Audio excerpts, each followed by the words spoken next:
Howdy, folks, and welcome to another day in the Milky Way. And tonight we got a great show for you, as always, with my co-host David Null, Hawkeye Two Feathers, for our 90th show. Thank you for being here. 90. Greetings and welcome and blessings to all y'all out there. And we greet you with the love and the honor of the infinite creator. And we always hope that you're doing as well as possible in this crazy world. And we thank you for tuning in and listening. And we hope you learned something. And we hope you like the stories we tell or read. Thank you. Happy Tuesday. Absolutely. We got some good ones today. I was trying to find out some stuff about the Pawnee. Now, they were a tribe who lived in the Nebraska area, to put it simply.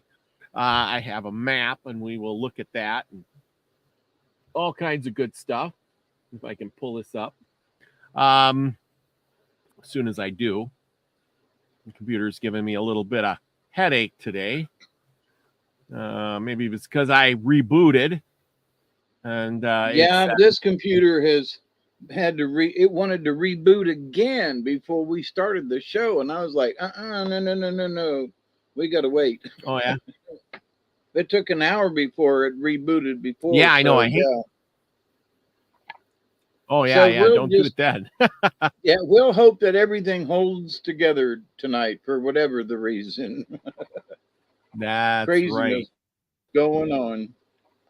That's right. So what you got, Robert? You're looking for the Pawnee?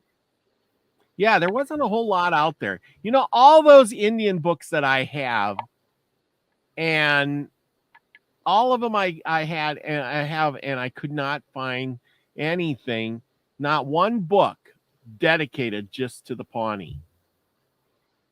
And I can't figure that one out, because there's books to the Apache and the Sioux and some tons of tribes that I haven't even heard of. But to the Pawnee, nope, not a happening. Anyway, while this thing is trying to boot up here, it's going a little slow. StreamYard, come on, work. Scotty is trying to get his groove on tonight, but he forgot where he put it. Elderberry's in the house. Michelle Can-Am free. She says, love you all too. Thank you for being here. Witchy Moon is in the house. Elderberry, hello, he says, everyone. But anyways, let's see. Travis the Brick is in the house. And there we go. We're anyway, there it is. Gotta love my blow up screens. So this, you see, this is the Great Lakes up here in your right hand corner, and this is the Pawnee area. So this is like Nebraska. It's a Great Plains area, because here would be Wichita, Kansas area, Kansas, Nebraska, Iowa, Illinois down here. You guys can recognize the map. They were a Plains tribe. Here, this is a little bit better. They were a Plains Indian. You see the big word here, Pawnee. There we go. The Dakota, the Mandan. So they were kind of like strapped right in the middle of the plains. There's Max Vision. Thank you for being here tonight. He says, yeah, I'm going to go over. I got a couple of books over there. And one of them is 500 Nations, and also another book right over yonder. So you keep going. I'm going to see if there's anything on them. I'm going to grab a book. Okay. Hang on. Not a problem. Okay, not a problem. Anyway, let's see. Anyway, so the Pawnee are like strapped in the middle. Why am I going over this? Because we got some real life stories from that era. Here, Pawnee. It was hard, like I said, it was kind of hard to find anything on him, but here we go.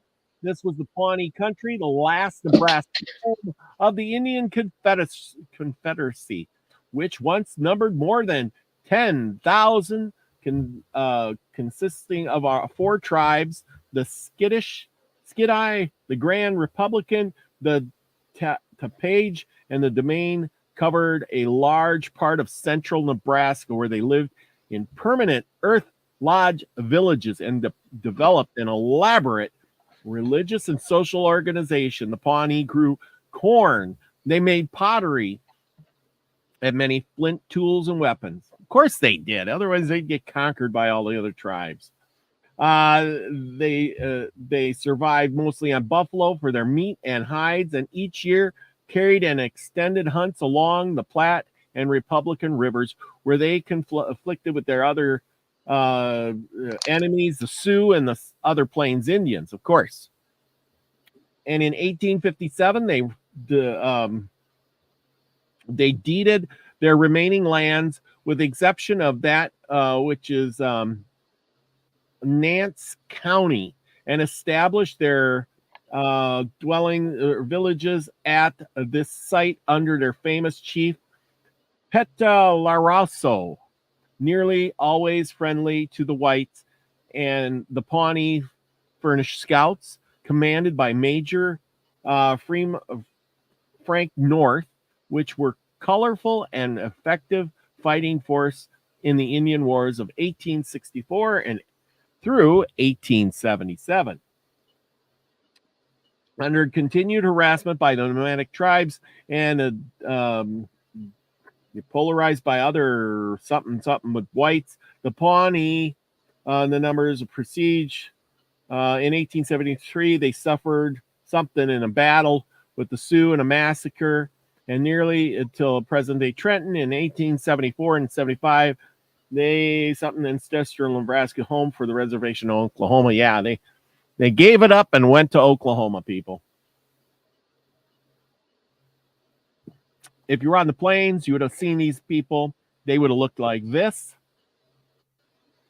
Bow and arrows, if you notice. Feathers in their hair. Buffalo robes.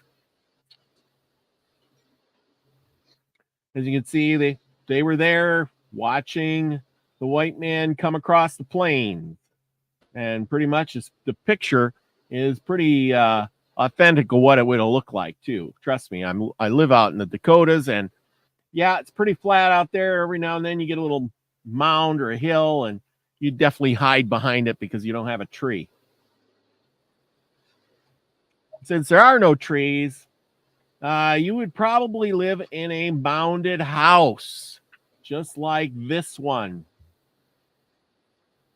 Now, for all you people out there who say you're going to bug out, look at this and think, yes, I could probably build that too.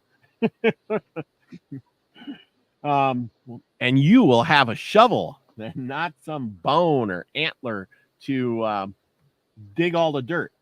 But as you can see, they got the roof comes to kind of a pointy. There's a hole up here. Now, we've looked at these houses before. A lot of the Plains tribes lived like this. The insides would have been some sort of wood or logs, and then they would have piled dirt over the top of it, which would have gave it great insulating properties. And like Scotty says, a warm weather igloo. But in the winter, that would have been doing the opposite, and it would have made it really warm inside, great for a windbreak, because when you got dirt and earth, wind doesn't go through the dirt. And so therefore, nope. It would have made great wind protection. If you notice, the door here is very big and large. They could take their horses inside, and the horses would provide heat along with the fire, which, you know, the draft from the doorway would go up and make the smoke come out the chimney. It's like living in an oven, put it this way. Yeah, because, you know, the fire would warm the walls. I remember there wasn't much wood, so they would burn buffalo chips, probably didn't smell all that pretty in there. Put it that way. Here's another one. As you notice, the door is like a giant hallway. You got to remember they didn't have a solid door here. They would hang a buffalo skin.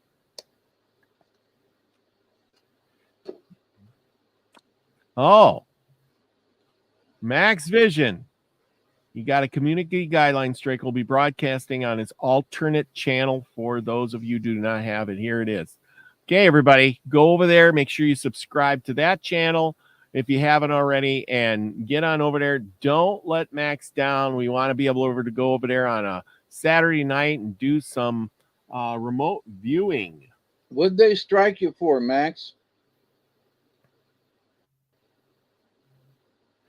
He doesn't say yet. Well, give him a sec. Yeah. Scotty Boy, he says, I have an underground doghouse. Stays around 68 degrees year round. Yes, and that is so true. Dirt really does a lot for you. If you notice this, I mean, this is like a big hill. There's no hills out on the plains, so you make your own hill, and then you got a nice little lookout by climbing on top. You got this long hallway that keeps out the wind. It's like having what do you call a mudroom? Anyway. Yeah, a foyer. Yeah. And as you can see, they all did the same. You can kind of see this. And this if one. and if it snowed too much, they could crawl in through the top too. Yes, they could.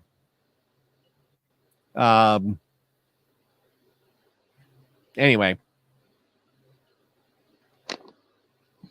Let's see here. Here's the chief, Eagle Chief of the Pawnee tribe. Pawnee, Oklahoma. This is Frank White, Pawnee Prophet. I don't know. I couldn't find any information on him as of yet. This is what they would look like out on the plains. And from the early drawings of them, I don't know what this thing on top of his head is. It's not feathers. It's like a hat of some sort. But it's kind of funky looking. And he's like wearing a medallion of some sort. But he's not out on the plains because he's sitting on a log of a tree that's quite large.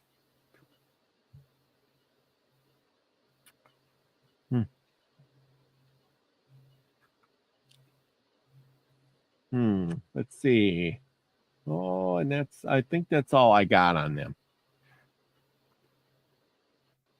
But anyhow, see, there are Scamatin. No, he doesn't really say. Something about windmills. Elderberry has a bucket full of buffalo chips. He's all set for the winter.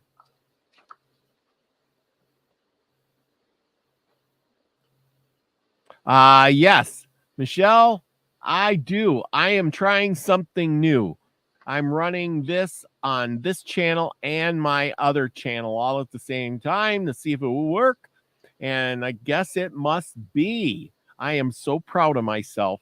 I'm thinking, once I get going, if it worked this way, this easy, maybe I could stream to another thing like Rumble or one of the other channels at platforms.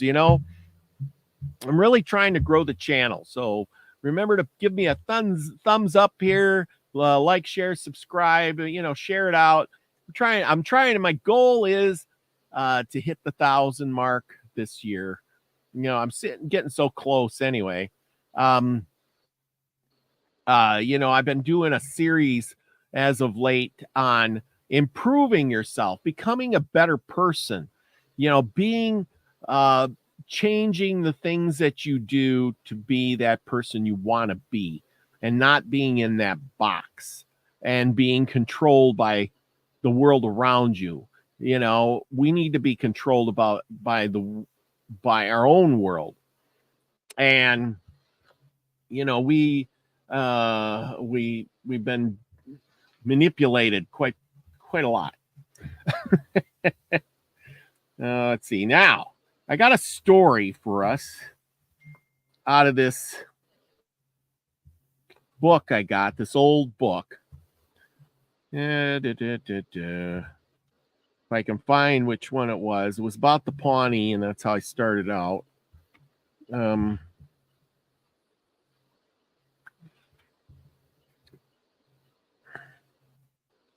And yeah, this has got to be it.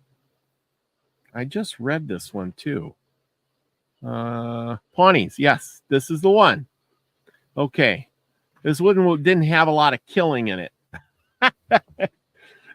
It was about an honorable Pawnee, and remember how it read on there that they were there's Aaron's Energy. Aaron's Energy. If you go ahead and watch the last few videos I did about faith, believing, changing, being the I am, all of that stuff, you know, I'm not just talking about it. I'm trying to do it myself. You know, make a list, trying to check it twice and trying to weed out the good points and the bad points about me and trying to figure out which ones I need to change. I don't want to be in a rut the rest of my life and keep doing the same old mundane routine. I want to be more than I am.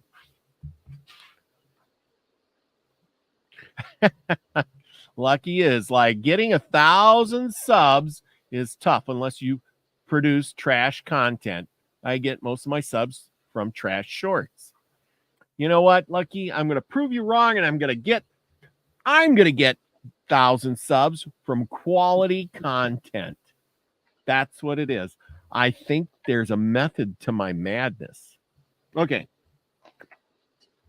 Let's see. Aaron says, love it. Takes a lot to look. Yes, it does. And we know a lot of people here that look within. Elderberry is one of those people. Desert Rose and Lucky Stone. Scotty Boy, well, I don't know if he looks within, but he's looking somewhere. Anyway, and here's our tale for the night. A still is called The Courage and Generosity of Pita La Sharon. Pita La Sharon. Or Shah. Leela, I'll say it again.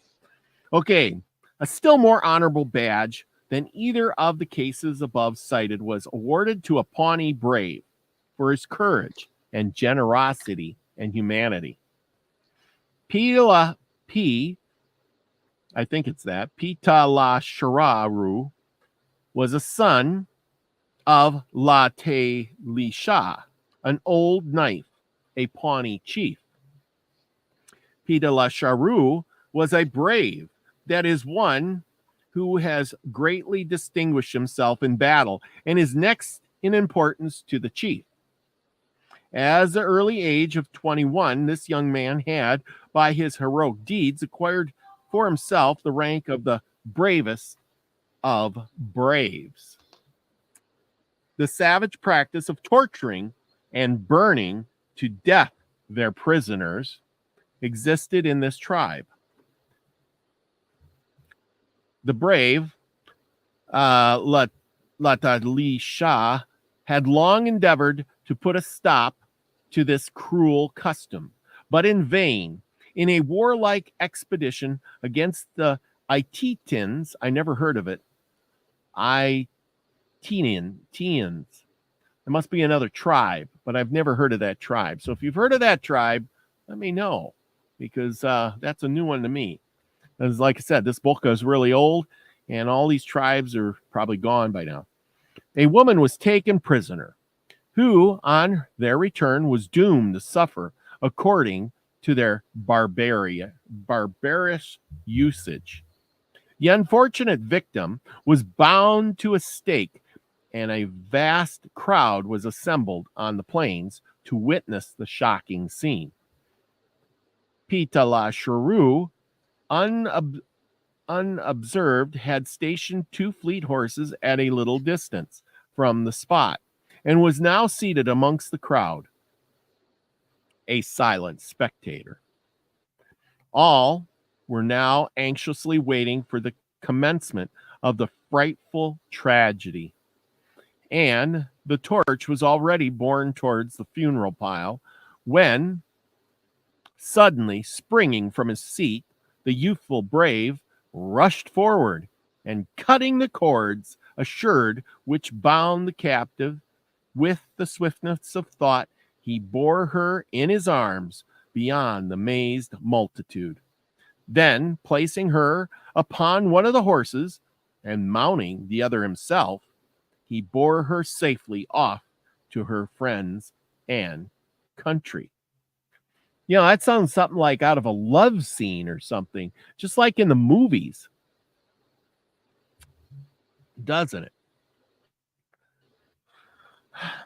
The act would have endangered the life of an ordinary chief, but such was the popularity of both father and son that on the return of the bravest of braves to his village, no one presumed to censure his conduct, and with such was the influence of his good example that since that time no human sacrifice has ever been offered in this way of the Pawnee tribes.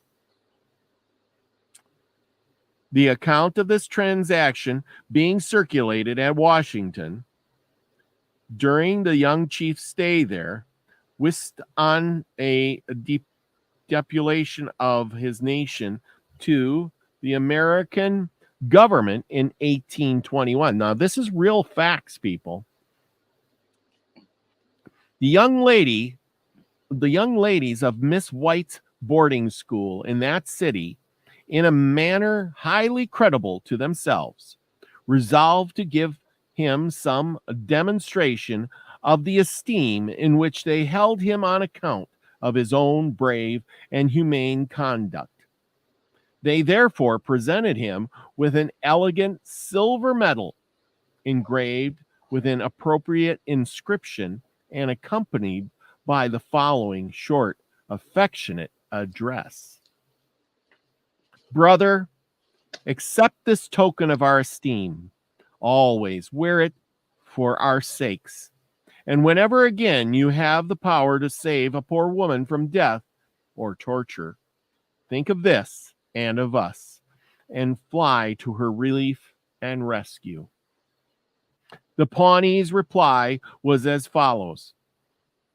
Sisters and friends, this, talking about the medal, will give me more ease than I have ever had, and I will listen more than I ever did to white men. I am glad that my brothers and sisters have heard of the good act that I have done. My brothers and sisters think that I did it in ignorance, but I now know what I have done. I did it in ignorance, and did it not knowing that it was good, but by giving me this medal, I know it. There is much pleasure in meeting with such instances of heroic conduct among the untaught savages of the West. And as it has often been our lot to recount the deeds of violence which are committed by the red man, it would be most unjust to suppress any traits of an opposite nature. So, you know, the thing is, with tonight's story there, I'm going after the part where, you know, we hear all these stories like they were all bad, they were terrible, they would kill you in an instant. You know, there was nothing that you could do. You were going to die. They were savages, but they really weren't. They weren't that bad. And they were humans, just like us, with feelings and free will and choice. And they had good days and bad days. And they wanted to change things, but they had to do it in their own way. Like he saved that girl, and by him doing that, they never sacrificed anybody else again. Yeah, I mean, it just brings that up. I have one more here, and this is the account where the Indian culture, they remember good deeds. Well, And this and tonight's something that go ahead. Go ahead. Can you hear me? Okay. boy, things it's acting up, ain't it? Yeah, could you hear me? Did you hear me? I can hear you fine. Oh, okay. Because I thought I heard you, and then you said something, and then you stopped. So, okay.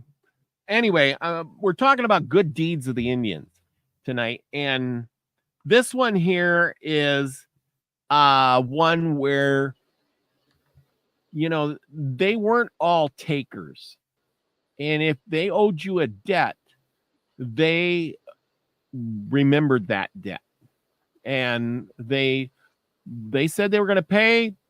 I guess they were pretty honest about it. So with that, I'm going to tell you this story. It's called Indian Gratitude. Long after Connecticut became settled by the English, a stranger Indian came in one day to a tavern in one of the towns in the dusk of evening and requested the hostess to supply him with something to eat and drink. At the same time, he honestly told her that he could not pay her for either, as he had no success in hunting for several days, but that he would return payment as soon as he should meet with better fortune. Of course, I remember everybody didn't have money in their pockets. The hostess, who was very ill-tempered woman, not only flatly refused to relieve him, but added abuse to her unkindliness, calling him a lazy, drunken fellow, and told him that she did not work so hard herself to throw away her earnings upon such vagabonds as he was. So, the thing is even back in those days, there was a lot of bias. There might not have been the black and the white and the transgendered and the gays and the all that stuff going on, and everybody's against everybody else, but there was bias, and they didn't stop and be politically correct back then either. There was a man sitting in the same room of the tavern. These stories are almost like they could be written in the TV shows or movies. I swear. There was a man sitting in the same room of the tavern who, on hearing the conversation, looked up and observed the Indian's countenance, which plainly showed that he was suffering severely from want and fatigue. And being of a humane disposition, he told the woman to give the poor wanderer some supper, and he would pay for it. She did so, and when the Indian had finished his meal, he turned towards his benefactor, thanked him, and told him that he should not forget his kindness. As for the woman, he added, all I can give her is a story. If she likes to hear it, the woman, being now in a rather better temper and having some curiosity to hear what he had to tell, readily consented, and the Indian addressed her as follows. I suppose you read the Bible? The woman assented. Well, continued the Indian, the Bible says God made the world. And then he took him and he looked at him and say, it's all very good. There he made light and took him and looked at him and say, it's all very good. Then he made dry land and water and sun and moon and grass and trees and took him and say, it's all very good. Then he made beasts and birds and fishes and took him and looked on him and say, "It's all very good." Then he made man, and took him, and looked on him, and say, "It's all very good." And last of all he made woman, and took him, and looked on him, and he no dare say one such word. Oh, golly. They made jokes even back then. I'm not kidding. That's exactly what it says. I couldn't make that stuff up. The Indian, he told the story, departed. And maybe it wasn't so much a story, but a joke, you know? Yeah. Okay, some years after, the man who had befriended the Indian had occasion to go some distance into the wilderness between Litchfield and Albany. This is up in New York area. Remember, they're in Connecticut. Yeah. Which is now a populous city, but then contained only a few houses. Here, he was taken prisoner by an Indian scout and carried off into Canada, where he arrived at the principal settlement of their tribe, which was on the banks of a great river, the St. Lawrence. Some of the Indians proposed that he should be put to death in revenge for the wrongs that they had suffered from the white men. And this probably would have been his fate had not an old Indian woman, or squaw as they are called, demanded that he should be given up to her, that she might adopt him in place of her own son, whom she had lately lost in war. David, have you ever heard of this? Have you ever heard of that before? I'm listening. Go ahead. Oh, I was going to say, have you ever heard of that custom before? Where the somebody would take somebody else's son or a... Say what? Oh, yeah.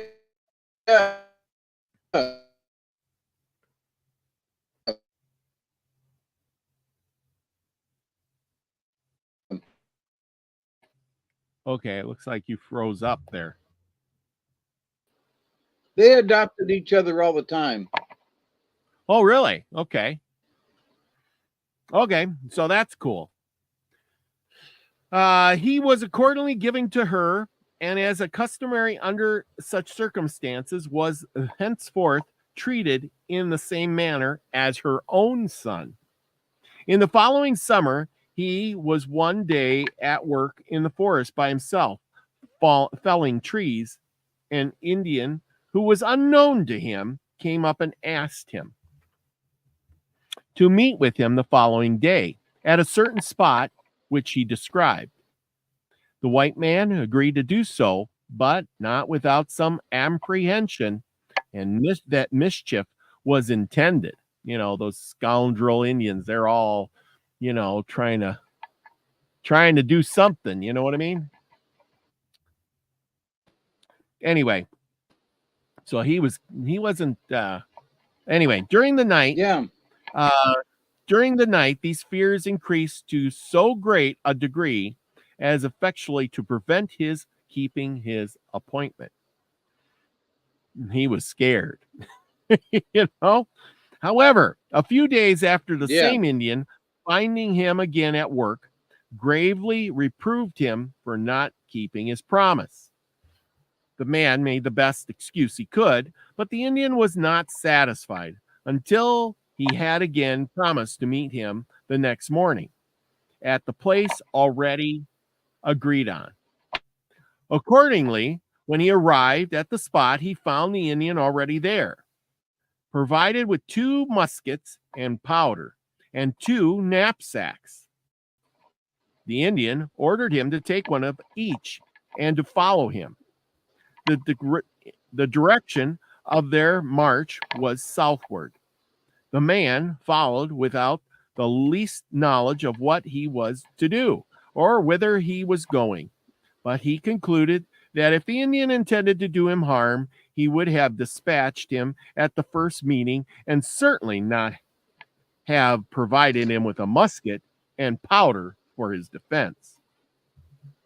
His fears therefore gradually subsided, although the Indian maintained an obstinate silence when he was questioning him concerning the object of their expedition. In the daytime, they shot and cooked as much game as they required, and at night they kindled a fire by which they slept. After a fatiguing journey through the forest for many days, they came one morning to the top of a hill from which there was the prospect of a cultivated country, interseeded with several snug farmhouses. "Now," said the Indian to his joyful companion, "do you know where you are?" "Yes," replied he, "we are not 10 miles from my own village." "And do you not recollect a poor Indian at the tavern? You feed him, you speak kind to him. I am that poor Indian. Now go home." Having said this, he bade him farewell, and the man joyfully returned to his own home. See, and not all stories end up with somebody dying. So, like I said, I thought that was a really good story, with the concern of how, most of the time you always think, well, they're this or that, or they're going to, kill you or scalp you or something, or the white man's going to come in and burn the village to the ground and kill all the women and children and stuff. But this one just says, they had a kind heart too. They weren't all about wiping each other out. You know what I'm saying? And so that is my thoughts of the day today. Take it or leave it. Like I said, I like to present something good. You know what I mean? Something good in a while. I got 1,000 stories where all the people die, and not very many where it's good times for everybody. Yeah. Well, Scotty Boy says, "You're killing me over here." Well, somebody's got to get killed, right? Well, at least I ain't putting you on the stake and burning you alive, It's either get killed or eaten.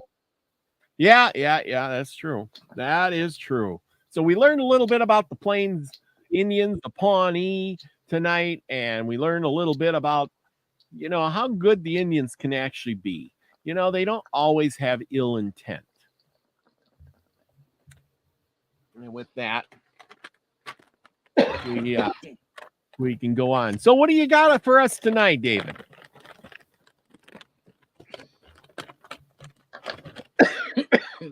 Cold and frost. I'm trying to find where we left off. And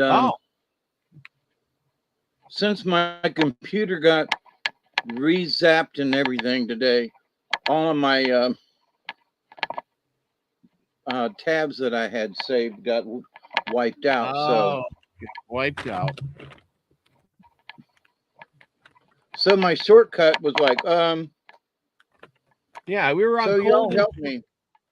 Last time I think the story was tree worm. Yes. And I think that's where we left off. Yeah. Which one you gonna do? Cold and Frost and Stone Coat Woman? Yeah, because that'd be the next one in line. I don't think I skimmed over it. That's one reason why I was being so quiet. Also, for some reason, I couldn't hear three-fourths of what you did. It somehow, we'll have to talk about it, but somehow StreamYard, at least on my side, I can't hear you. You just go deaf. Yeah, like it said, I think I hear this knocking in the background on your side. Yeah, but like there's nothing. I don't know what it is, but Yeah. I like I said, sometimes that's like a loose wire or something that's moving or something. That's why I was saying, because I'll say something and you gotta by the time you return or say something back, it's like there's a 5-second lag or something. Yeah, and there's also it's almost like you're inside a set of armor. It's like whoa, whoa, whoa, whoa, whoa. Oh, But that's what. anyway, Oh, okay, yeah, because other people can hear it. It says David's chair is doing Morse code. David shares what? Doing Morse code. See, we can, like I said, we can hear it's tapping. It's like tink, tink, tink, tink, tink, tink, tap, tap, tap, tap, tap. No, but it ain't me. See, I'm sitting still, and I my know, chair. but when I put you on mute, it goes away. Yeah. Yeah, so I know it's got to be coming from your side. Huh. That's interesting. I don't know what it is, but if I put you on mute, I tried that. So when I put you on mute, it goes away. I'll have to try to see if there's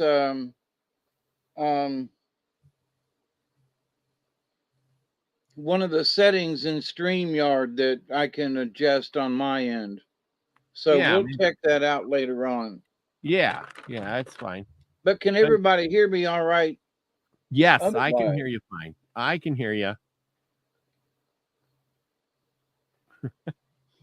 Elderberry, his joints are cracking. Oh, yeah. Speaking of that, we talked about where was it? Tobacco. Where is it? Oh, I want to present this one here before we get going. Do we got a few seconds? Yeah, go ahead. You'll find this interesting. So you know how we always talk about tobacco, right? What did they use tobacco for? Why? What's going on with that? Blah, blah, blah, blah, blah, right? And I found this article, the use of tobacco among North American Indians. Tobacco has been one of the most important gifts from the New World to the Old. In spite of all the attempts of various authors to prove its Old World origin, there can be no doubt that it was introduced into both Europe and Africa from America. Most species of nicotina are native. I didn't even know they called it nicotina. I always thought it was just called tobacco. Are native to the New World, and there are only a few species which are undoubtedly extra-American. The custom of smoking is also characteristic of America. It was thoroughly established throughout Eastern, North, and South America at the time of the discovery, and the early explorers from Columbus on speak of it as a strange and novel practice, which they often find it hard to describe. It played an important part in many religious ceremonies, and the beliefs and observances connected with it are in themselves proof of its antiquity. Hundreds of pipes have been found in pre-Columbian mounds and villages, sites of the eastern United States. And although these remains cannot be dated, some of them must be considerable age. In the southwestern United States, the basket makers of ancient people whose remains are found below those of the prehistoric cliff dwellers were smoking pipes at a time which could not have been much later than the beginning of our era. At the time of the discovery of America, tobacco was in use over the greater part of the continent. It was not used in the subarctic regions of North America. Well, obviously, you couldn't grow tobacco there. Or in the extreme southern part of Southern America, on the west coast of South America, and in the Andean highlands. It was replaced by other narcotic cocoa. You know what cocoa is, right? From which the modern drug cocaine is extracted. The cocoa leaves were dried and chewed with powdered lime. Tobacco was smoked throughout most of its range, but the tribes of the northwest coast of North America mixed it with shell lime and made it into small pellets. which were allowed to dissolve in the mouth. The tribes of Washington, Oregon, and greater part of California used it in the same way, but also smoked it. Along the eastern side of the Andean highlands in South America, tobacco was both smoked and chewed. The chewing tobacco was prepared like Andean cocoa, and the idea was probably borrowed from cocoa chewing. Although Europeans learned the custom of smoking from the Indians and even copied the Indians' smoking appliances rather closely, the modern American custom of tobacco chewing may not be of Indian origin. None of the North American Indians east of the Rocky Mountains chewed tobacco.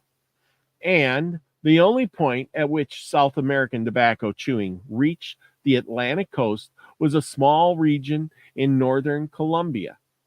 Modern chewing tobacco lacks the admixture of powdered lime, which was considered necessary by all Indian tobacco chewers, and seems to have been an invention of the white frontiersmen. It is possible, however, that the idea of tobacco chewing was carried to the English colonies by the Spaniards, who may have learned it from South American Indians.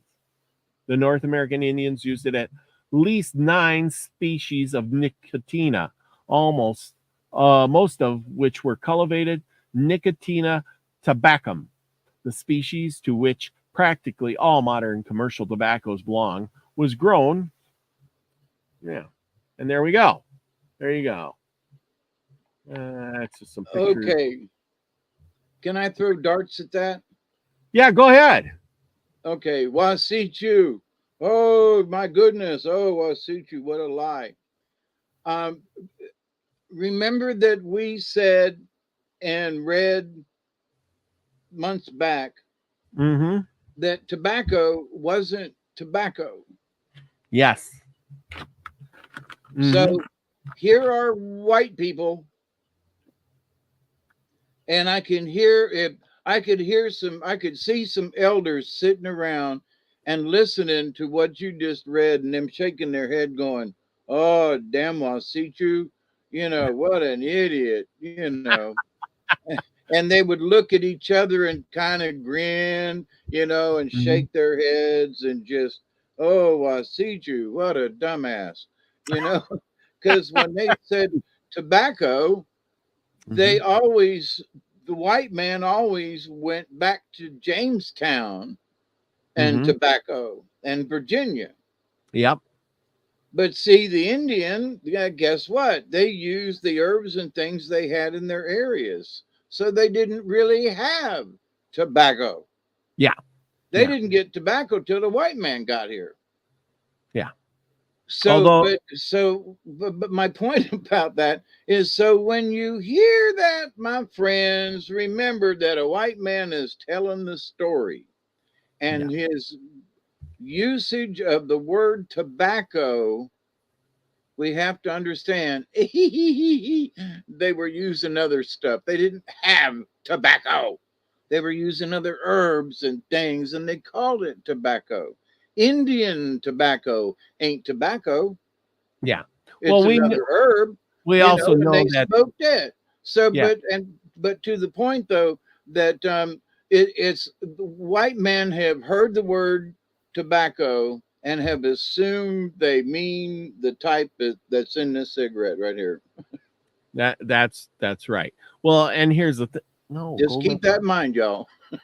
Well, the thing is tobacco itself, the plant, doesn't really grow in the northern climates. No, it grows only in the southern areas. So the southeastern Indians would have had it because they didn't have any in Europe. And it says right in there that they grew it. They were talking about it grew like in the southern areas, but as you go to the northern climates, they didn't have it. Well, why? Because they couldn't grow it. So you're right. They grew it in small tribes there. When the first white man came across, they had those eastern places were growing tobacco. Now, I'm sure that there was some trading going on, but but mostly as we read about the Plains Indians and so forth, Mhm. their tobacco was other herbs and things. So Yes. I'm sure if they ever got tobacco, can think about how sacred that really would have been. Oh, yeah, yeah, yeah. I mean, that would have been something they would have passed on with trading, but, It would have been well, like wampum and seashells and stuff. yes. I mean, and Yeah. we all know that they did trade because they found seashells way up, in the northern plains and, Yep. et cetera, et cetera. In the Rocky Mountains, these guys had seashells. But you're right.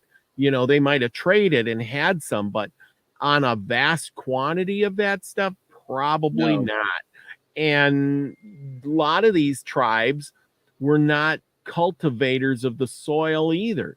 So they wouldn't have had, and tobacco just doesn't grow wild all over. And when you do get tobacco, there's a process of doing it. You have to, grow it, you have to cut it, you have to ferment it, dry it. You got to do a whole bunch of stuff. They twisted the leaves and hung it up, Yeah. which I is mean, what the Americans learned how to do with the old tobacco barns around here. yeah. They Uh, still do grow tobacco in the United States, but tobacco used to be big business down here in the South, and you can't find a tobacco plant down here hardly anymore. really? Yeah. Wow. I Yeah. mean it was multi-million dollar business down here. Well, then who grows all the tobacco? They moved it overseas Ah, because uh, they can use chemicals overseas that they can't use here. I see. I see. So Um, it's one of those things. Well, if you won't let it do us here, we'll just move it overseas somewhere. well, see, that's where we ship our industry somewhere else all the time. A lot of But the cigarettes now are from India. wow. But no, it just tells you that um there was tobacco, but not in the vast quantities that people think it would have been. And those Right. tribes, they were probably interested more in growing food than growing, tobacco to, sell or trade or whatever. You know what I'm saying? I mean, Yeah. that's not what Indians did on a big basis. They did more of, let's grow some, and then we'll grow a little bit to trade with other people. We got to have food like corn, Right. you know, beans and squash and those other things that you need to live and survive, because those are the most important things. I would Tobacco. I would submit that tobacco, well, creators sent it down through Buffalo Woman and the pipe and so forth. But I would submit that tobacco was probably just a native plant, sort of like mullein is and some other herbs. I mean, mullein, if you look at it, if you've never seen a tobacco plant, you'd go, oh my God. And you can smoke mullein too. So it's good for asthma and things. But um, mullein only grows in certain areas as well. And so would, in my humble opinion, so would Mhm, tobacco, you know. mhm. And once you got across the Ohio River, no, that stuff didn't grow. you know, Yep. Kentucky and South, and back in the day, Kentucky used to grow shade tobacco, which was like for premium cigars and things. But anyway, I would submit that the Indians probably found the tobacco and already growing, and Mhm. then they cultivated it. Yep. Mhm. But um, but it just didn't grow it didn't Yeah. grow out west. Well, Can I? yeah. Go ahead. Well, I found something in this about the Pawnee a little bit, And can you see this? Yeah, I can see that. Okay, it's Encyclopedia of Native Tribes of North America. And if you don't mind, we'll enter. Since you started Pawnee, I thought I'd join in a little bit. And the picture that you had, yeah, of the hut and so forth, is exactly what this picture is here. By the way, I've also got this. I got 3 different books. These things are huge. You know. Mm-hmm. There's this one, the Atlas of the North American Indian, and it's just so. But Nebraska, from this book, Nebraska was the main area of the Pawnee. Mm-hmm. The Nebraska northern. What is that? Wait a minute. What the hell state is that? I'm supposed to know my Kansas. Thank you very much. Northern Kansas and southern South Dakota. So that would have been their basic range. So it's Caddoan, Caddoan, an important language family who probably once lived in the lower Mississippi Valley regions according to tribal traditions. Their agricultural background suggests links with Mississippian cultures. The family consisted of many small tribes grouped into confederacies. Commencing in the south, these were the Caddo, the Hassini, the Ada, the Aish of Louisiana, and the Caddo in Oklahoma and adjacent Texas were the Wichita, the Waco, the Tawakoni, and the Kenichi. Now, the Pawnee was just north of there. The largest and most important tribe of the Caddoan linguistic family, probably the last to migrate in a northeasterly direction, reaching the valley of the Platte River in Nebraska. They were essentially an agricultural people, cultivating corn, beans, squash, and pumpkins. They also hunted buffalo and other game, abundant in Pawnee territory in early times. While in Nebraska, they lived in 4 groups of earth lodge villages, each with its own chief, council, and medicine bundles. The Skidee or Wolf Pawnee, the Pittahoward or the Tapaj Pawnee, or the Republican Pawnee, and the Chua or the Grand Pawnee. Though their sacred bundles, shrines, priests, and religious ceremonies, they were connected with supernatural, heavenly, and get this, they were connected with supernatural, heavenly, and cosmic forces to heal diseases, call game, and ensure harvests. They believed that all these were created by one deity, Tirawa. The Pawnees' first contact with Europeans was probably with the Coronado expedition in 1541. A guide in his party is thought to have been a Pawnee. They obtained horses either directly or indirectly from Spanish settlements, and French traders were established among them by 1750. After the Louisiana Purchase, St. Louis became an American trading post center, and subsequent contact with immigrants through their territory brought the dissemination from cholera and smallpox, which reduced their population from perhaps 10,000 at least in 1838 to about 1,300 in 1880. In a succession of treaties with the USA, they ceded all their lands except for a reservation in present Nance County, Nebraska.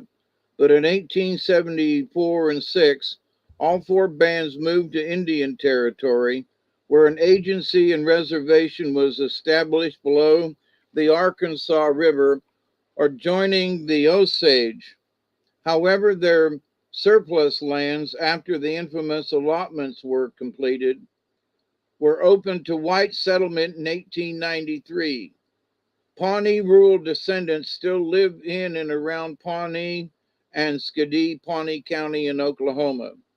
They numbered about 1,260 in 1950, 1,928 in 1970, and about 2,500 in 1990, with a considerable admixture of white and other Indian ancestry.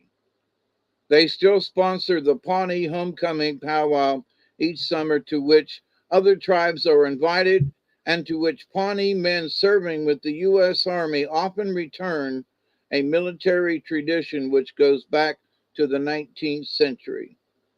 This powwow is of the popular pan-Indian type established in Oklahoma during the early 20th century, which has been derived from the blending of the culture of a number of tribes forced to Oklahoma during the second half of the 19th century.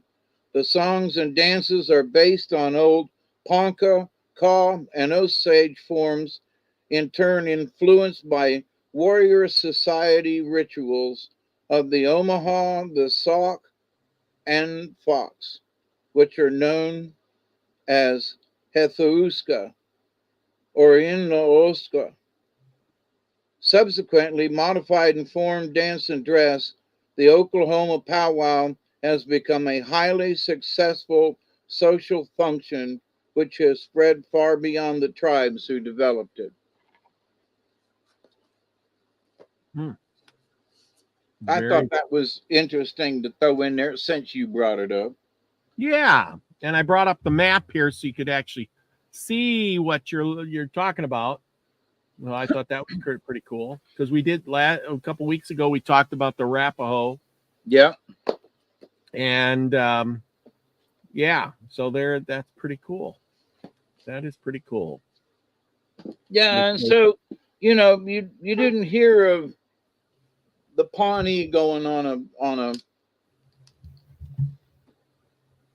let's go kill the rest of the Indians. The war parties. Well, they were agricultural. Yeah. Well, it sounds like there was quite a few of them there for a while, and then something wiped most of them out, and then their numbers were really reduced. Yep. As we've discussed, cholera and the Black Plague and all kinds of stuff just wiped them out overnight.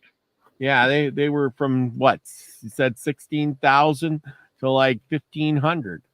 Yep. I mean, it almost like, well, everybody is gonna probably be dead if you survive. They were reduced by 90%. Yeah. I mean 90%.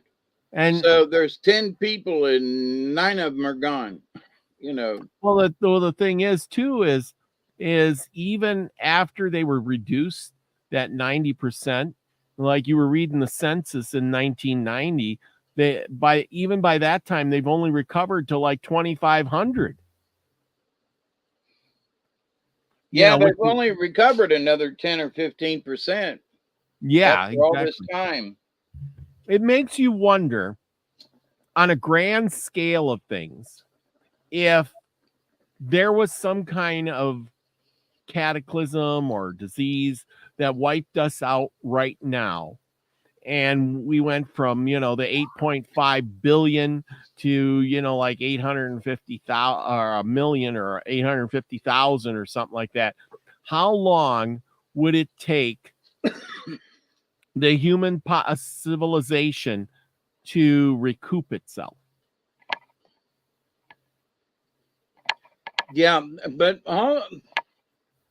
having known some folks, that live on the res out there, if they're Yeah. still alive,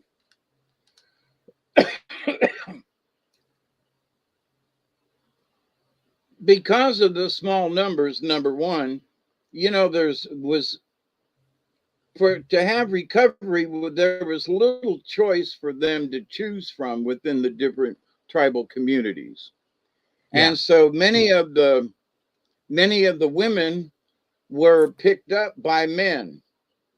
And so they were like my great grandmother, she was full bleed Cherokee.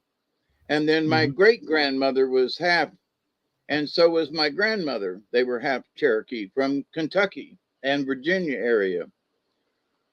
Yeah. So the full bleeds got melted down by half, by a quarter, you know what I mean? And Yeah. so the true Indian tribe just wasn't there. It'd been watered down. Yep.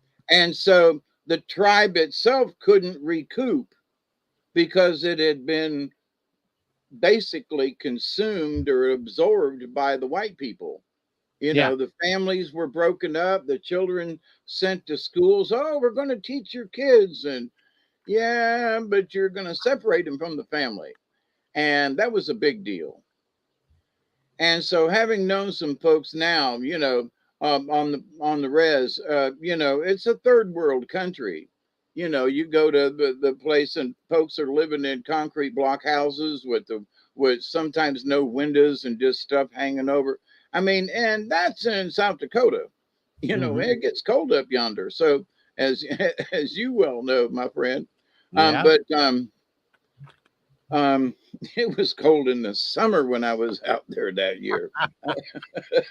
We had to wear a jacket, it was holy criminally. But anyway, so this idea though, so nobody wants to stay on the res.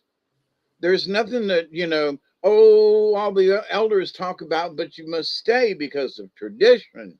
And they go, yeah, here's your tradition, and off they go. And they get killed or a lot of them get thrown in prison because of drunken disorderly. They go into town and get in trouble. And the first thing white man wants to do is, they hate Indians out, from off the res, and so anything that they can do to arrest the Indian or hassle him or whatever, and that just makes the Indian want to get more drunk and do drugs and all that kind of thing. But anyway, it's a bad recycling thing, It just that so they haven't recovered because of that.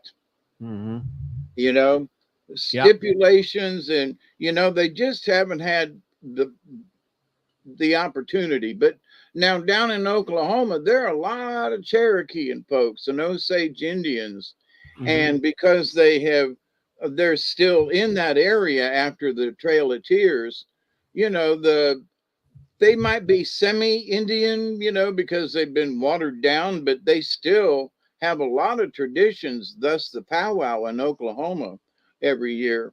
But there are a lot of other things in Oklahoma too. But and it's interesting because even though there are a lot of native tribes in Oklahoma, whether on the res or not, there are a lot of Indian folks still there and a lot of traditions, but it's also very Christian, by the way. Oh yeah, because they were, most of them tribes the were converted over to Christianity like way back when, and that was the first religion that came along. So they all converted over, and then the missionaries and things like that were sent in. Well, one thing that I've noticed with several of the different tribes and elders and stuff is they view Jesus Christ as sort of like a prophet kind of thing, because Creator is still like the dude. And Jesus was his disciple and son and whatever. and they do not have a problem with that. But where there might be an issue is that, you know, their idea of God is creator. Mm-hmm. Yeah. Let's see. Oh. Which Benny. is like, okay, there's a lot of names for God from the different religions. So, but we can all agree it's the, you know, that entity that, you know, that looks out over for us and keeps an eye on us and help create this place. And hey, is it time for a story? Anytime you're ready. I got it I'm pulled up. sorry. I didn't mean to get off on a tangent, but I found that little piece there about that, and I just thought it fit. No, Right, that's mine? pretty darn good. Cold and frost. All right, so ladies and gentlemen, hobos and tramps, cross-eyed mosquitoes, and bow-legged ants. Tonight our story is about cold and frost, or stone coat women. Ooh, frosty, chilly women. Yep. The characters are Thunder, Hino, and Stonecoat, Cold and Frost. Janoskawa. We have heard from Stonecoat in previous stories. So let me find my little pointer there.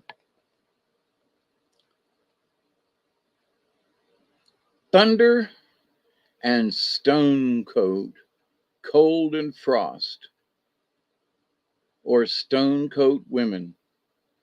Once 4 men started off on a hunting expedition. They went in canoes up a large river. These men were the first men to make a canoe.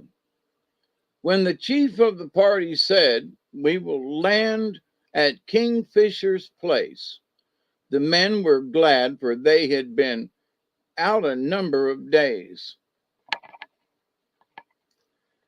After they had drawn their canoes to the bank, the chief said, "Each man must do his best, must bring in all the game he can."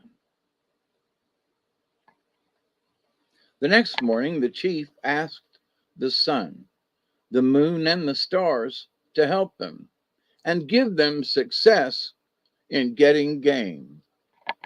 The men were good hunters, and soon they had plenty of meat. Then 2 of the party said, "We are going farther into the forest to hunt for elk."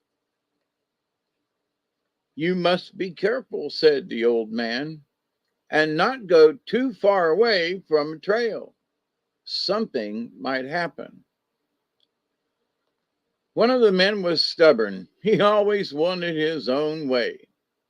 He wouldn't follow the old man's advice, but he went farther than he had intended.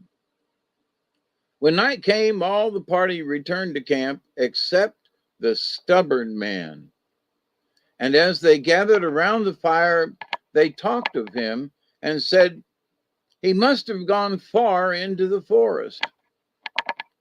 The man traveled all day. When night overtook him, he built a fire. After a while, he heard voices, and looking across the river that was near where he had camped, he saw 2 women and a baby. The baby was crying. One of the women sat down and nursed it. The man was glad that there were people around. Soon one of the women noticed that there was a man on the opposite side of the river, and she called out, "How did you cross, brother?" It seemed strange to him that he could hear her words from such a distance, but he told her to come straight toward his fire. Again the woman asked, "How did you cross, brother?" And he replied, "Come straight toward my fire." She asked a third time, and a third time he answered, "Come straight toward my fire."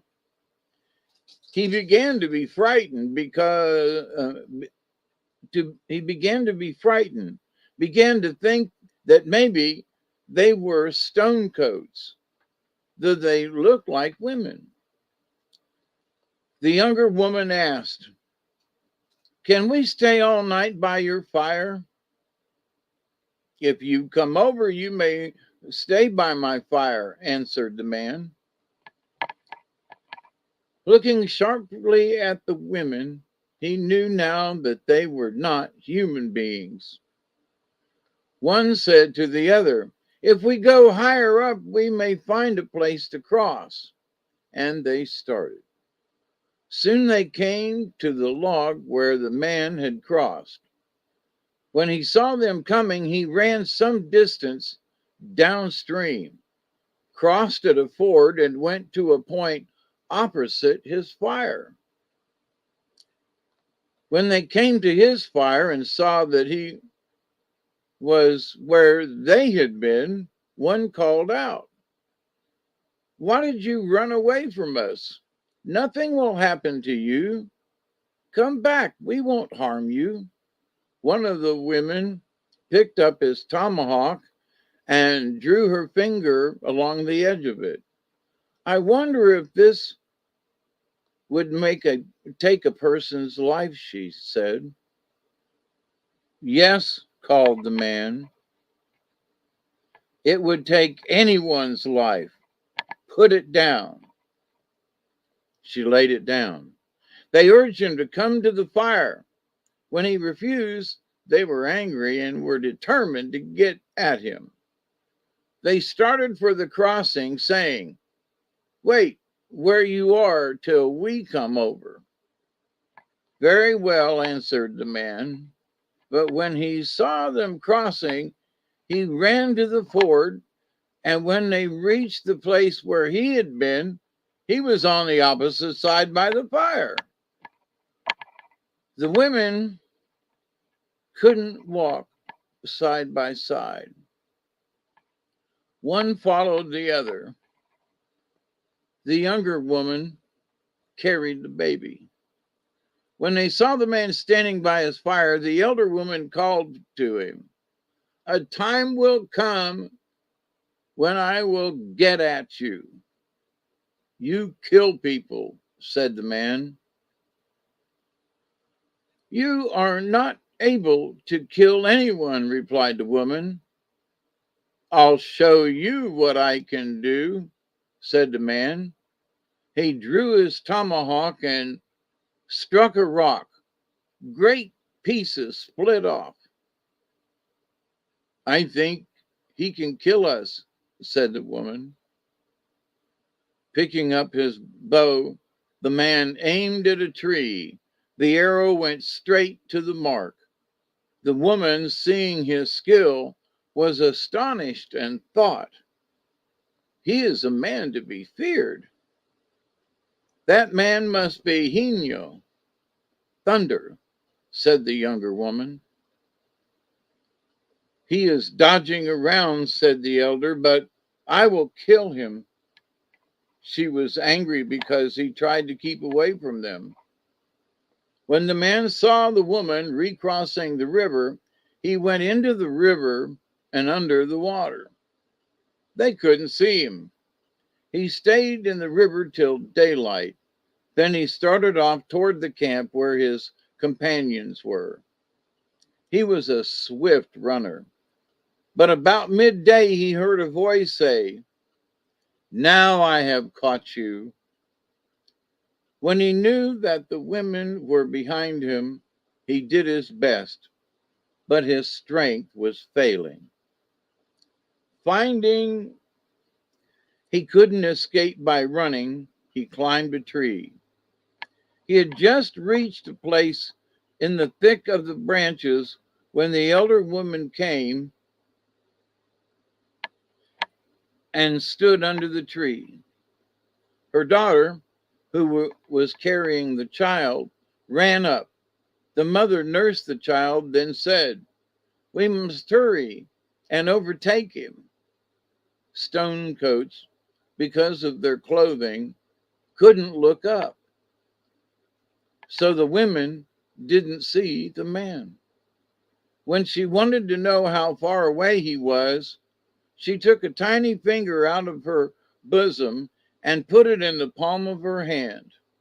The finger stood erect and pointed straight at the man. That minute, the man slipped down, snatched the finger, and ran off. The finger was of great service. The man could run faster. It was an advisor also and pointed out the road to be taken. The man consulted the finger to find out how far he was from camp and in what direction it was. The finger raised a little and pointed in a certain direction. After he had run some distance, he consulted the finger again. It hardly rose from his hand. He knew then that he was near his comrades. When he reached camp, he ate, regained his strength, and then told his story. But he didn't tell about the finger. The chief of the party said, "We must gather up our things and go home." When the men were in their canoes and were pushing away from the bank, they saw a woman coming. She was crying. When near enough, she called out, "Give back what you have taken, and you will be successful. If you return what belongs to me, you will have good luck." "What did you take from her?" asked the chief. "Whatever it was, it may be true that we will have good luck if you give it back." The man drew out the finger and showed it to his comrades. "Let her have it if she will promise not to molest us again," said the chief. The man put the finger on the palm of his hand and reached it toward the woman as far as he could, and she reached to get it. She slipped, fell into the river, and sank. They saw only tiny bubbles. "Let us be off quickly," said the man, and they rowed away as fast as they could. They reached home in safety. The man kept the finger.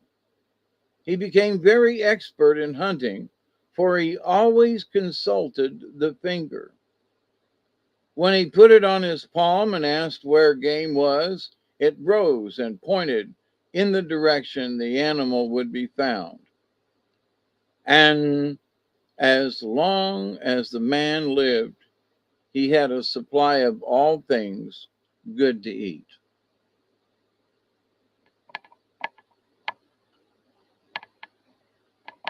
That's an interesting story. Stole the finger. All about the finger. The finger. uh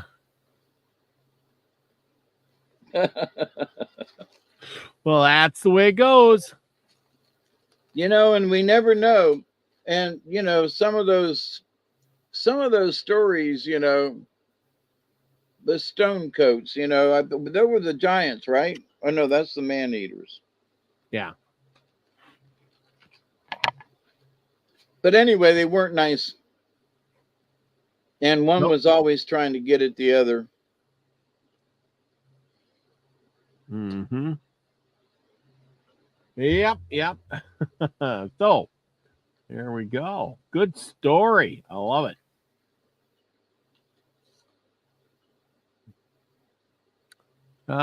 We got a card for tonight? Absolutely. You gonna have a show later on tonight?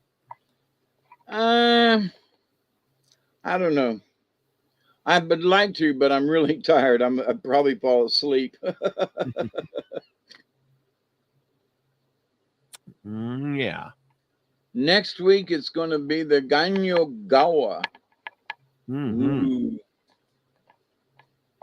That sounds interesting, whatever that might be. Yep. Hey, for everybody out there, I am I'm reading more book stuff, like more stories. I'm doing this one on the Rocky Mountain Adventure, Life in the Rocky Mountains. It's called. It's about a guy back in the early 1800s teaming up with a trapping team as they go out into the mountains and find the Indians on the plains, and they encounter, you know, all the things that you would find out there. And it's a firsthand account from this guy as he goes with the trappers out west, and he wanted to see what the Indians were like and what the plains were like. So he's not a trapper, but he teamed up with them, and now he's writing what he finds and what he sees and what they do on the trail. It's quite interesting. But I'm doing that on the Robert V channel, which is now Robert V Adventures, because I found out after I did some surveying, thanks to Lucky Stone, he always tells me you got to look at these things. So I found that I wasn't the only Robert V, and when I put in my name in the search engine, I couldn't even find myself. So if you put in Robert V Adventures, it comes up first now. Thank you, Lucky Stone. Yeah, it's always good to keep the algorithms in the right order. Yeah, well, you know, it's one of those things where, you know, I'm trying to think, well, like this channel, we try to talk about, I've been doing things, you know, more, I'm not, I mean, this is about the only channel or the only thing I do that's kind of out of the ordinary, like, but then I started reading books and stuff. Like I did Buffalo Bill stories, and I did some other adventure stories and stuff like that, which were fun and things, but you know, wasn't to everybody's liking. You know what I'm saying? Yep.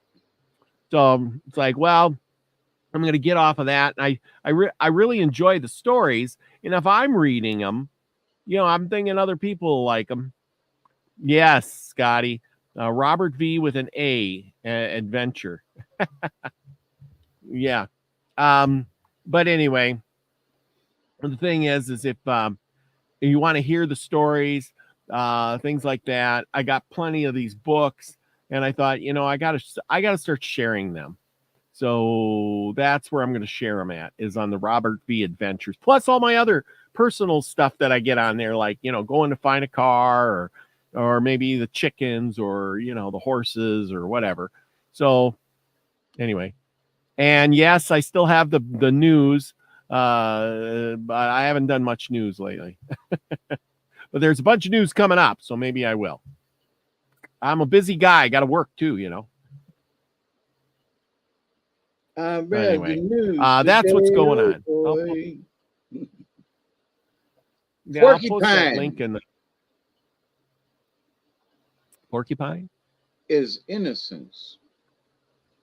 Yeah. Porcupine remind me of innocence again. With every man a brother, each woman a friend. So the south of the medicine wheel is the place of childlike innocence and humility. It is the home of playfulness and the position of Porcupine on the medicine wheel of life. Porcupine has many special qualities and very powerful medicine. The power of faith and trust. Pay attention, y'all. The power of faith and trust. Y'all wanted this card. Now here it is. I'm picking on you. The power of faith contains within it the ability to move mountains. The power of trust in life involves trusting that the Great Spirit does have a divine plan. Your task is to find the pathway that is most beneficial for you and that uses your greatest talents to further that plan. And that's not just your plan, it's the big plan too. Trust can open doorways to the creation of space. Anybody from Mars? The space thus created allows others to open their hearts to you and to share their gifts of love and joy and companionship. So we have to get rid of things to open up space, too much junk, right? We can accumulate too many bad memories and so when we clear the clutter out of our own spaces, like you were talking about earlier, Robert. You said Mhm. finding about yourself and so forth. So you get rid of the clutter in your life and 20-year-old memories that are just you know quit getting drunk and whatever, and move on. But so by getting rid of the old things, you gain space to welcome in other things. And that's the innocence of porcupine, but also, that great medicine of faith and trust.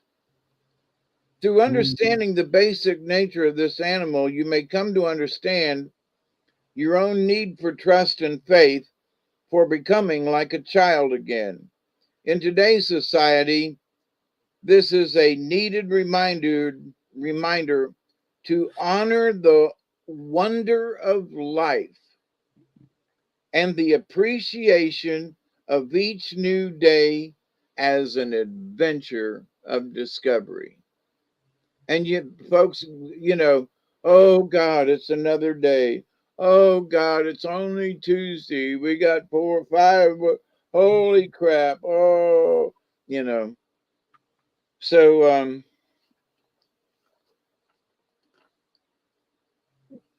through the understanding of this animal, you can understand your own need for trust and faith. Remember the wonder of life. Every day, as bad as it may be outside, give, give it a smile. So, Porcupine, there's a story here that Porcupine, Miss Porcupine, a girly porcupine, one that could have babies, um, runs across Mr. Bear. And he's a gruff old bear, and he is in not a good mood. And she keeps saying, "Come on, old bear, I got this log. We can, we can play hide and seek. We can roll it down the hill." And he's like, "Leave me alone, Porcupine." And he goes, "By the way," and she goes, "Oh, come on now, quit being so gruff. And no wonder people don't like you because you're gruff all the time." And he's like trying to be gruff right back to her. And "Well, I'll teach you." And she just stands there and says, "Well, come on now." And he's like, "Well, why aren't you afraid of me?" And she goes, "Why should I be afraid of you? You're just a gruff old bear." And so he kind of stomped off a little bit. And then he got to thinking about what she had done. In her innocence, she stood up to the bear. Now, she does have porcupines. Porcupines have quills. And so you don't want to mess with a porcupine in that respect. Now, we don't have them down here. And I've only seen them in zoos, but I would not like to get stuck by one. So, but the old bear, he finally conceded and he goes over and says, "Come on, Miss Porcupine, where's that log you had? Let's play with it." And he becomes a child again in that. And so, that's the innocence of it. So, in choosing the porcupine card, you have given yourself a gentle reminder not to get caught in the chaos of the adult world where fear and greed and suffering are commonplace. The medicine in this card is that of relief from seriousness and severity. Oh, everything's so bad. Oh, watch this before it gets deleted. Oh, remember the preciousness of fantasy and imagination and the making of some game or toy from nothing but scraps. Honor the playfulness of spirit that lets everybody win. Okay, so now the next other card is dolphin. So we went from a prickly thing to you know a graceful critter in the water. Yep. But porcupine with all its its quills, again the innocence and playfulness. You might have a long way to walk, so skip a little along the way. Dolphin, number 40, manna. Dolphin, breathe with me the breath of the divine. Manna of the universe, in oneness we entwine. Dolphin speaks to us of the breath of life, the only thing that humans cannot go without for more than a few minutes. We can live without water and food for days, but oxygen is the source of our sustenance. Within the breath, we encounter the rhythm of energy that all life emits. The rhythm of energy that all life emits. Just think about that. Sometimes we forget the word, and not necessarily narcissistic, but it's only me. It's yeah, but when you're breathing in and out, so is a lot of other people and things and plants and animals. Within the breath, we encounter the rhythm of energy that all life emits. In changing the rate or the rhythmic texture of our breath, we can tap into any other life form or creature. This is a very easy way to connect with divine energy coming from the Great Spirit, as well as with your own personal rhythms. Dolphin is the keeper of the sacred breath of life and teaches us how to release emotions through dolphin breath. Well, here's dolphin releasing things with the breath, and we just had porcupine who was like being playful. Don't get caught in the chaos. So sometimes I wonder how the cards are related, and I can see that they really are related. Mana is life force. Mana is present in every atom and is Great Spirit's essence. Dolphin teaches us how to use life mana through our own breath. And Porcupine teaches us to be playful with it. It revitalizes each cell and organ and breaks the limits and dimensions of physical reality, so that we may enter the dream time. Dolphin was traveling the oceans one day as Grandmother Moon was weaving the patterns of the tides. Grandmother Moon asked Dolphin to learn her rhythms so that he could open his female side to her silvery light. Dolphin began to swim to the rhythm of her tide weaving and learned to breathe in a new way. As Dolphin continued to use this new rhythm, he entered the dream time. This reality was a new and different place from the seas that he had known. If Dolphin has appeared to you today frothing through the waves in your cards. You are to be a link to some solution for the children of the earth. Don't we all feel like we're here for something? You are to be a link to some solution for the children of the earth. This can be a time when you are to link with the Great Spirit and bring answers to your own questions or to those of others. In addition, this can mean a time of communication with the rhythm of nature. You are put on notice to be mindful of your body's rhythms and the patterns of energy being fed to you from the Creator. And so, ladies and gentlemen, hobos and tramps, cross-eyed mosquitoes, and bow-legged ants, tonight we have learned that there is energy and we are connected. And dolphin is one of those links. And you and I know because, Robert always says to be the frequency you want to receive. And the frequency, that's a rhythm. That's a part of the universe.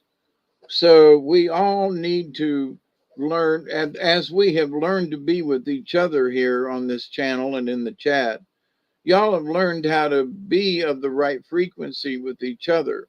That's why we seem to get along pretty good with each other. And that, I think, is a wonderful thing. And that's one of the things that Brian and I had discussed all them years ago now, that, what could we do? And that would be to change the frequency of folks, and that, to stop folks from being angry all the time, and to not get caught up in the craziness, and to not be depressed all the time, and to try to find, some form of happiness in this life. And, for us to be, we're all members of the League of Like-Minded Beings. And so Dolphin tells us to remember that. And Porcupine says, have fun with it. So I love you all. Thank you for hanging out with us tonight. Yeah, there we go. Yeah, everybody is doing their thing. It's Lionsgate portal tonight. So don't forget that. Set your intentions, and hopefully you get some big downloads tonight, everyone. So is that really what it is tonight? Apparently. Lord have mercy. 8. Anyway, intention is important. Don't allow it to be harvested. Yet it is a course, and send it there, period. Chloe's in the house now. She must have got done with work. She works so hard. Yep. I hope she's got off on Friday. She promised me to come on the show one of these days. Maybe she'll make it this Friday. Jargo Smith's in the house saying good night, kids, because gotta go to bed. So do I. She says, I am off. I do. I'm off. Great. Well, Friday maybe it is. Chloe, you're going to have to join me. We're going to Good night, sweetheart. It's time to go. Ba, ba, ba, ba, ba. Yeah, it'll be a fun night. Anyway, it's been a great night. I hope y'all learned something. I know I did. And with that, yes, Chloe, don't forget to send me that email. Yeah. Anyway, then, and Scotty boy, thanks for being here. I think he had his pants on most of the night. Maybe. We're giving him a hard time. Him and anyway, it's been a good night. Remember, everybody, it's summer. Go out, enjoy the nice weather, and remember, winter's coming, and it'll be here soon. And we got to make the best of it. Remember, things are good right now. Enjoy them while you can, because the world, as we see it, may be changing on the near front and horizon. Remember, prepare. Don't be scared. Don't live in fear. Enjoy every day as much as you possibly can. Remember, don't get stuck in a rut. You want to change your life for the better, and it will be. I know sometimes that we look at history and we look at the future and we think things aren't that great, but we can be on top of all of that. We don't have to suffer. I mean, we read these stories about these Indians and their struggles, and they made it through. They made it. They lived on. They had lives and families, and they're here today to tell the story. So remember, it's just the way the world works, and we'll make it to the other side too, right? And learn something that you don't know. Absolutely. I mean, just, well, how did they do it in the old days? Well, we hope that the economy doesn't drop and all that kind of stuff. But, it's always nice to know how to do something.